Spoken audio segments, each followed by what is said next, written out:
Ô Degô, o Lula virou, o Lula que usa boné do CPX agora é o grande combatente do PCC. Aliás, eu lembrei um dia desse aqui, né?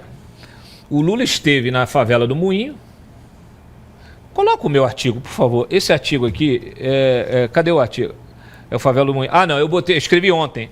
Eu recomendo que vocês leiam. Por favor, tá aqui, ó, quer ver? Esse não é o líder, não. Cadê? Onde é que tá, gente? Vocês vão lembrar. Olha aqui, eu vou achar. O que acontece? O meu artigo de ontem à noite, tá? É a máquina de reputação. Vê se você acha aí. Máquina de reputação.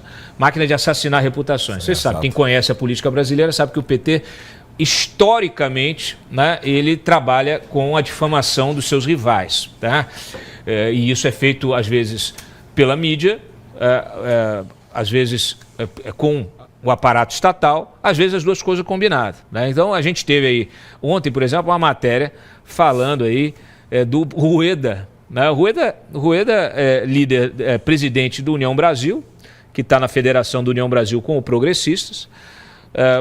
Não acho que o Rueda seja santo, tá? Mas o Rueda está sendo associado ao PCC. Então, assim, o mínimo que eu espero de uma reportagem que faça uma acusação grave como essa, é que ela se baseie em provas, ou algum relatório de investigação, algum documento, etc. e tal. Só que aí, quando eu vou ler a matéria do ICL, dessa turma aí do PT, que é o ICL, para quem não sabe, é um canal financiado aí pelo Felipe Neto e pelo Eduardo Moreira, que é um banqueiro de esquerda, tá? Então, assim, e não são todos os banqueiros que eles não gostam, não. E aí eles acusam o Rueda de ser sócio oculto de 4, 5 aeronaves que estariam sendo operadas por uma empresa de táxi aéreo, para isso que serve táxi aéreo, para operar aviões, né? E essa empresa, que é a Táxi Aéreo Piracicaba, então teria os aviões da Piracicaba teriam sido utilizados pelos empresários que são acusados na Operação Carbono Oculto de terem relação com o PCC. Bom, essa é a engenharia da matéria. Eu fui ver a matéria. A matéria tem o depoimento de um piloto, ex-piloto da Piracicaba, que fala de que viu tudo. Deixa lá o artigo. Viu tudo, presenciou, não sei o quê, mas não apresenta uma prova. Pô, tudo bem, mas o cara tá prestando depoimento primeira pessoa, botou a cara, prestou depoimento. Aí eu vou olhar e me dou conta que o piloto é filiado ao PSOL. Pô, baixa aí a matéria, baixa aí o artigo. Ó, filiado ao PSOL. E olha que coincidência, o PT também contratou o mesmo táxi aéreo usado pelo tal do Beto Louco.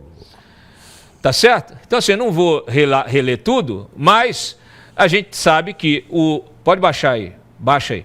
A gente sabe que, olha aí, só essa parte embaixo, olha aqui, ó. Sobe um pouquinho, que tem aí aí, ó. Muito bem.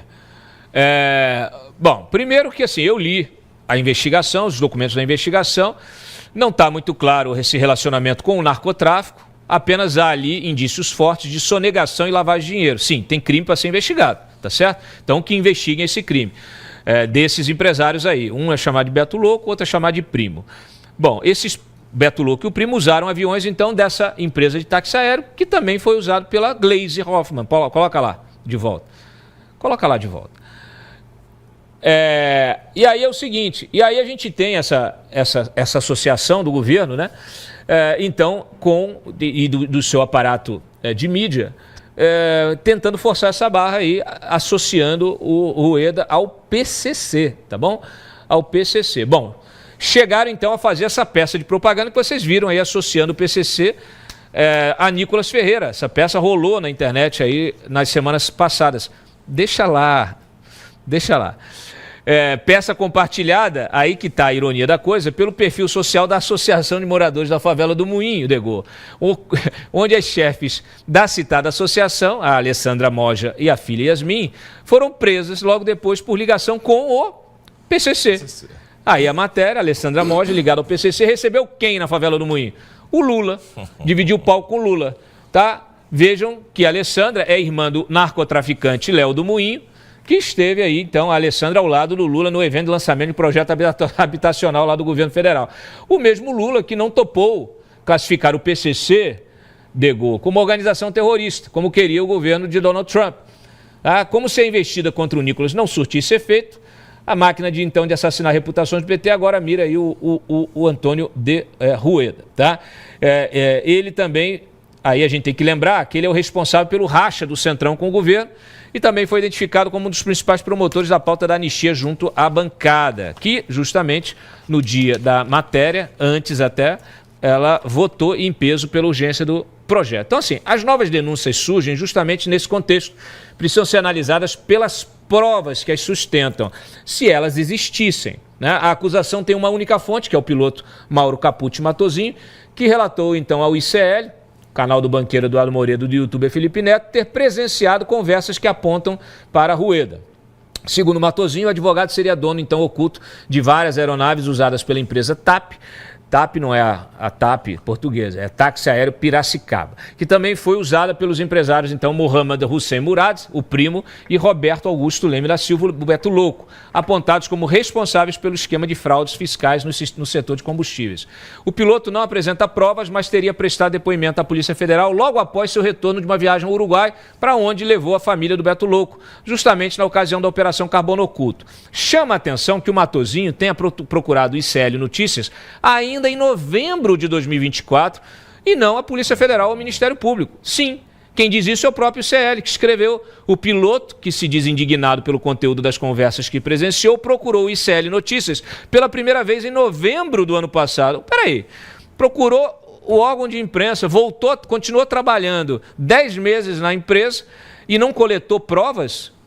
O mínimo que o ICL tinha que ter trazido era provas, né? E aí a curiosidade, Matosinho filiado ao PSOL, se filiou no início do ano. Bom, se as acusações não vêm lastreadas em provas contundentes, a filiação partidária depõe contra a credibilidade da própria testemunha, sugerindo a existência de objetivos puramente políticos por trás da denúncia. Denúncia que, aliás, parece ignorar de forma consistente e consciente que as mesmas aeronaves, então, foram usadas por políticos, empresários e partidos, né, como é o próprio PT e como é próprio de empresas de táxi aéreo. Aqui em 2023, registro, a Gleisi Hoffmann, ainda presidente da legenda, cumpriu agendas políticas em Minas Gerais a bordo do Citation Jet 2, citado na mesma reportagem que acusa Rueda. A aeronave usada pela petista, que não é citada na reportagem, naturalmente, está em nome de uma tal de Serveg, Serviço de Criação de Bovinos, registrada num imóvel da periferia de Imperatriz, lá do Maranhão. Bora investigar? Bom, chega a ser cômico que no mesmo dia da reportagem, então, vinculando o cacique do Centrão, o marqueteiro Sidônio lance essa campanha ufanista, colocando o governo Lula como responsável único da maior operação da história contra o crime organizado, ignorando as investigações estaduais, inclusive sobre o governo de Tarcísio de Freitas. Peças de propaganda, normalmente, são mentiras embaladas como verdades. Na campanha política, que mostra Lula como o grande combatente do PCC, há um recado que soa como insinuação. Diz que desta vez a justiça será feita. Vai chegar até em quem está no topo. Claro que vai. Aqui a minha ironia final, até porque, pelo visto, o topo está na cabeça dos outros. O alvo dessas operações são pessoas do debate político e que estão contrariando os interesses do próprio Lula e do PT e da esquerda como um todo. Degô. Cláudio, costuma se atribuir a Lenin a estratégia de tentar imputar falsas acusações a outras pessoas, no sentido de acuse-o do que você faz, chame-o do que você é.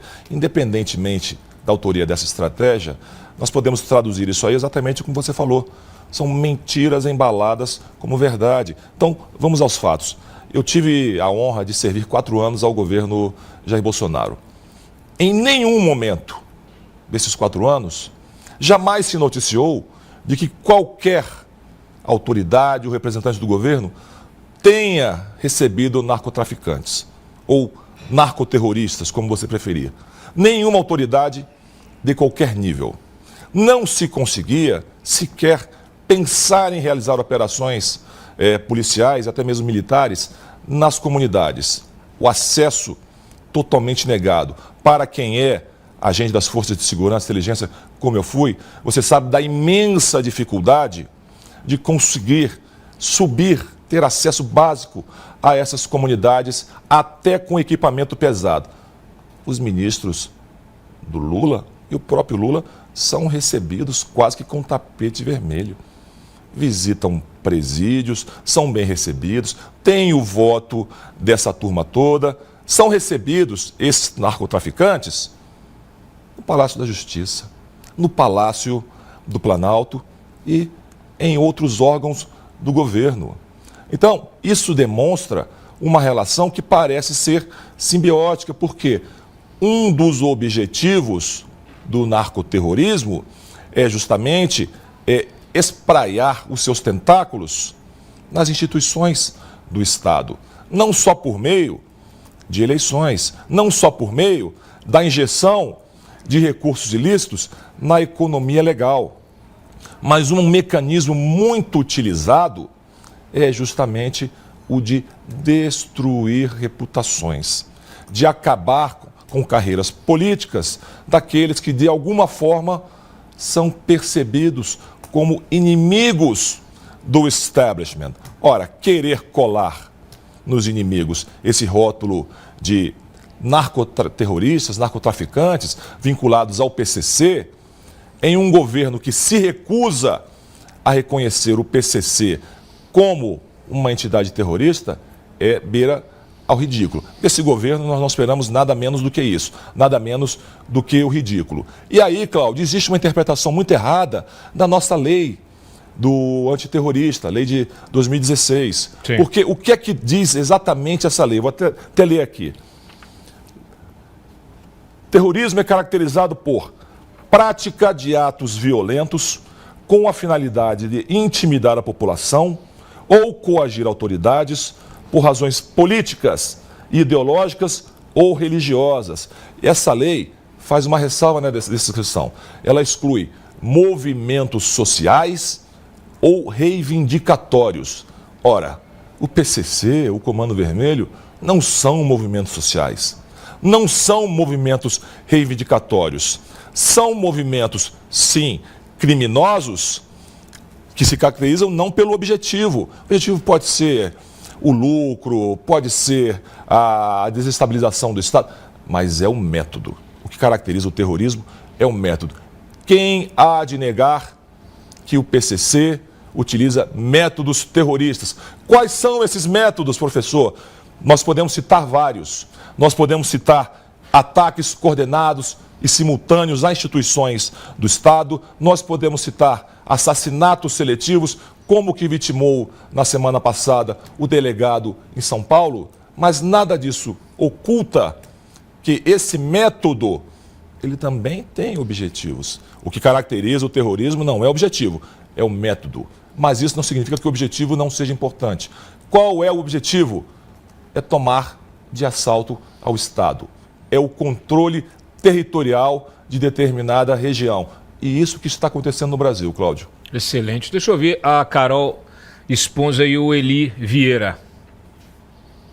Cara, o ponto é o seguinte, tá parecendo a delação do Mauro Cid, né? Tudo que tá acontecendo aqui, imagina, acaba com a reputação do Rueda, que vem candidato ano que vem, né? O Rueda é presidente da União Brasil, mas não tem mandato parlamentar, é baseado num depoimento de um filiado do PSOL, cheio de coisa aqui, eu tô catando aqui a vida dele, cheio de coisa aqui, enfim, processos e coisas, denúncias contra ele. Não sei da vida do Rueda, não sei se está envolvido, se não está. Eu só acho que é muito sincrônico esse momento, né? Exatamente quando a União Brasil começa a desembarcar do governo. A União Brasil já fez uma nota defendendo o Rueda, falando que não existe qualquer relação entre os fatos, completamente sincrônico, exatamente quando os partidos do Centrão, que também não por ideologia, obviamente, o Centrão que já está vendo ali que o Brasil está caminhando para a direita, então já começa a desembarcar de um governo que começa a ficar tóxico, mesma coisa, Lula indo para a ONU agora e não está levando nenhum parlamentar, né? Pela primeira vez está uma comitiva que não tem deputado, não tem senador, então todo mundo já soltando a mão ali de um governo que provavelmente vai ser sancionado. No mesmo momento, surge, né, em todos os jornais um suposto envolvimento com o PCC por conta de um único depoimento de um piloto. Assim, é muito sério, assim, essa máquina de moer gente que o PT tem, que o PSOL tem, né? Exatamente isso aí que o De Gaulle falou, né? Acuse-os do que você é. Testemunha como esse piloto aí nunca seria aceita, né, num julgado sério, né, porque ela não tem a credibilidade necessária às testemunhas. Então, assim, é curiosíssimo, né, o Eli? Pois é, eu vou puxar o que o De Gaulle falou, que eu já achei muito oportuno, que a gente puxa até a nossa pauta final, Cláudio, que é essa questão do terrorismo. O que é definido como terrorismo? No meu artigo de ontem, né, eu argumento que o Trump está correto em querer designar a Antifa, os antifascistas auto-intitulados, como terroristas. E aí eu analiso ali a perspectiva da oposição à imprensa progressista, né, que é um braço dessa oposição, o New York Times e o Washington Post. O que eles têm dito? Que é difícil considerar a Antifa uma organização terrorista, porque não é uma organização, que é uma coisa descentralizada. Até, às vezes, se diz o mesmo sobre essas organizações de narcotráfico, né?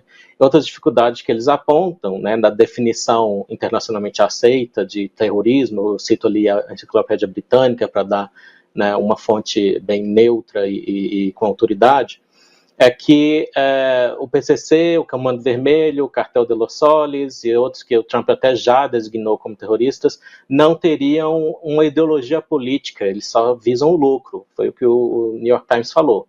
Ora, New York Times, nem tentar, já fizeram isso, transformar um narco-estado, tomar o poder é uma meta política. Maquiavelismo é uma teoria política, né? Então, o maquiavelismo dos narcotraficantes de tomar o poder, né? Eu até cito ali também o promotor do Ceará, que diz que tem já mais de 50 políticos do Ceará mancomunados com o Comando Vermelho. Então, isso é uma meta política. Então, Trump também está correto em ter classificado os cartéis como organizações terroristas. A dificuldade, então, da comparação dos cartéis de narcotráfico com os antifascistas, os antifa, chama só de antifa porque esse termo antifascista é cínico, de princípio.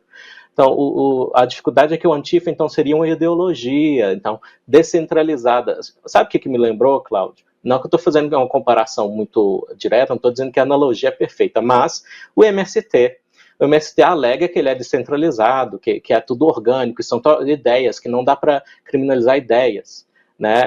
Até seria correto, mas a gente sabe muito bem que o STED é uma liderança, né? O STED não é liderança que finge que não é uma liderança. Então é uma estratégia também do Antifa, né, que compartilha com o MST um amor pelo comunismo, né? É uma estratégia da extrema esquerda se fingir de orgânica, tá? Se fingir de que brotou espontaneamente das cabeças das pessoas, quando tem sim organização, né?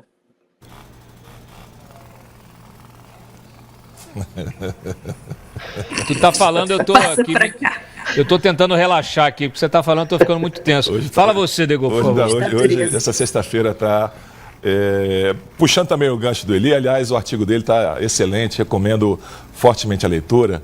Cláudio, eu tenho 2 livros publicados sobre terrorismo internacional, e que por muito tempo foram os livros de cabeceira da Agência Brasileira de Inteligência, da Polícia Federal, quando a Polícia Federal era aquela Polícia Federal que a gente tem saudade, né? A Polícia Federal que está... Qual é o livro de cabeceira agora da Polícia Federal? Eu não sei, deve ser Poliana, Amor, alguma coisa assim, porque é impossível. O pequeno manual do guerrilheiro... Deve ser o manual do guerrilheiro urbano, do Marighella, enfim, é uma vergonha. A Polícia Federal virou o braço de repressão política do regime. Mas é muito oportuno esse artigo do Eli, em relação a essa questão do terrorismo e o Antifas, porque, como disseram esses artigos dos jornais americanos, o Antifas é uma organização descentralizada. Ok, excelente, mas o que nós não podemos esquecer é que desde 2000, 2001, a tendência das organizações terroristas é operarem de forma descentralizada, em células, porque isso traz uma ampla gama de vantagens. Isso aí traz, por exemplo, a dificuldade de penetração, isso facilita a comunicação, isso torna essas organizações muito mais flexíveis, isso permite a troca de métodos operacionais. Então, dizer que não é um movimento terrorista, porque ele é descentralizado, perdão, é desconhecer profundamente a essência do fenômeno terrorista. Operacional e estruturalmente, o Antifas é um movimento terrorista, ainda que descentralizado, Cláudio. Olha, eu vou falar para vocês, assim, todos os temas que a gente costura aqui no programa, eles estão relacionados. Não pensem que não. E quando a gente fala da guerra cultural, a gente está falando disso. E quando eu falo da semântica aqui, de como a gente precisa mudar o discurso, igual quando falam agora do debate das urnas, né? Como é preciso mudar o discurso sobre as urnas, eu digo para vocês, é preciso mudar também a abordagem desses temas. Nós temos aí eu gostei muito da colocação do Luciano, quando ele coloca o criminoso como esse sujeito, esse desobediente civil, né? O desobediente legal, quer dizer, a gente tende a olhar, o sistema tende a olhar as pessoas que se revoltam contra o sistema, que se manifestam, que protestam como integrantes de um movimento de desobediência civil. Só que a gente tem que martelar de que quem está fazendo a desobediência civil hoje são justamente esses cidadãos que optam pela desobediência civil violenta. Uhum. Então, olha só, eu faço aqui um apelo a todos os secretários de segurança pública do país, pelo menos aqueles que têm alinhamento com essa pauta, Derrite, todos eles. Isso não vai reduzir o poder de vocês, tá? Isso vai aumentar o poder de vocês. Mas tragam para o debate, mostrem de forma clara como que essas organizações terroristas, PCC, Antifa, a gente não pode esquecer, o Antifa veio ao Brasil, investiu no Brasil, investiu em partido político, investiu em movimento aqui. Aqui foi criado um Antifa Brasil, e esse Antifa foi o núcleo do Black Blocs, que assassinou um jornalista, inclusive, que quebrou tudo, que se manifestava a partir da violência. E eles falavam isso, que a violência real, física, era uma manifestação política legítima. É a mesma turma do PSOL que hoje diz que não tem nada a ver. Mas quem lembra dessa época, pode dar um Google aí, vai lembrar, inclusive, quem são os personagens. Sininho, não sei das quantas. E quem financiava, quem pagava. Tá? Não é Freixo. Quem pagava, Freixo? Pessoal aí do PSOL que investiu pesado nessa turma. Então, assim, hoje eles criminalizam quem se manifesta, mas eles é que defendiam a violência como recurso político. Se a gente não tem a memória das coisas, se a gente não estuda as coisas, a gente não consegue fazer o debate público e a gente aceita as narrativas e a gente é destruído no debate público. Mais uma vez, recorro aqui, lamentavelmente, ao nosso exemplo do Kirk, mas que fazia esse enfrentamento com conhecimento de causa. Lamentavelmente, porque teve a sua vida dilacerada, da sua e da sua família. Mas é disso que se trata. Essa gente opta pela violência porque não tem argumento. Então, o mínimo que nós precisamos fazer é desenvolver os argumentos necessários para fazer este debate republicano, democrático, e colocarmos as coisas nos seus devidos lugares. Não podemos aceitar que essa gente radicalizada, que até ontem apoiava a violência, essa gente que até hoje apoia, estão ali, um pouco ali, constrangidos, né, por tudo que está acontecendo, mas não podemos esquecer. Essa gente que comemora o assassinato do Charlie Kirk, essa gente é violenta. Essa gente é violenta. Essa gente apoia a violência física, a eliminação de rivais. Essa gente, Antifa e o diabo, essa gente foi para a rua matar pessoas. mataram o cinegrafista, um pai de família. E já foram liberados. Já tiveram a pena reduzida, já foram liberados. Pegando esse seu gancho aí, Lenin, Stalin, Trotsky, Gramsci, todos esses camaradas, eles consideravam o recurso à violência política não apenas uma ação legítima. Eles consideravam a violência política como um substituto desejável para todo o processo político, porque a visão deles não comporta tolerância com a dissidência. É por isso que nas estratégias de radicalização, você é desumanizado e passa por aquelas fases de conflito de legitimidade, crise de confiança e, finalmente, a crise de legitimidade. Você está pronto não apenas para contestar aquele que diverge de você, mas para eliminá-lo fisicamente. E é isso que essa turma da esquerda, que essa turma da Antifas faz. Eles promovem a radicalização para eliminar a oposição. Então, a história está repleta de exemplos. Só não vê quem não quer, Cláudio. Uai, você quer violência maior do que o que está sendo feito com os patriotas, com o Jair Bolsonaro, com o Daniel Silveira, com Carla Zambelli, com tanta gente? Com o Rodrigo Constantino, com o Alan, com todo mundo? Isso é violência política. E agora ela é